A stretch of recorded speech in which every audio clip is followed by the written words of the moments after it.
بسم الله الرحمن الرحيم. عن ابي هريره رضي الله تعالى عنه قال قال رسول الله صلى الله تعالى عليه وسلم: لا تتمنوا لقاء العدو فاذا لقيتموهم فاصبروا. رواہ البخاری.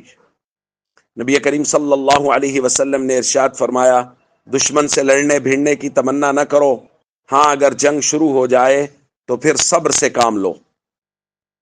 بعض روایات میں الفاظ اس سے زیادہ ہیں. فرمایا وصل اللہ العافیہ، دشمن سے لڑنے کی تمنا نہ کرو بلکہ اللہ سے عافیت مانگو.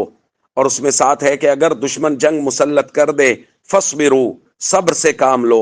وَاعْلَمُوا أَنَّ الْجَنَّةَ تَحْتَ ظِلَالِ السُّيُوفِ، اور اس بات کو یقین سے جان لو کہ اللہ نے جنت تلواروں کے سائے میں رکھی ہے. آج کی تاریخ میں کہا جائے تو اس بات کو یقین سے جان لو کہ اللہ نے جنت میزائلوں کی گھن گرج کے نیچے رکھی ہے.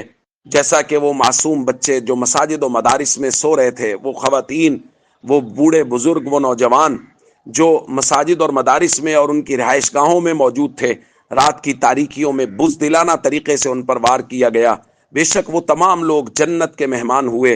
اور ہمارے لیے یہ درس چھوڑ گئے ہیں کہ جب جو دشمن جنگ مسلط کر دے تو پھر ثابت قدم رہو، پھر ڈٹے رہو، پھر دشمن کا مقابلہ کرو. اور یہ نہ دیکھو کہ دشمن کی تعداد کتنی بڑی ہے، یہ نہ دیکھو کہ دشمن ہم سے بہت زیادہ ہے، بلکہ کسی نے کیا خوب کہا تھا، زندہ رہنا ہے تو حالات سے ڈرنا کیسا، جنگ لازم ہو تو لشکر نہیں دیکھے جاتے.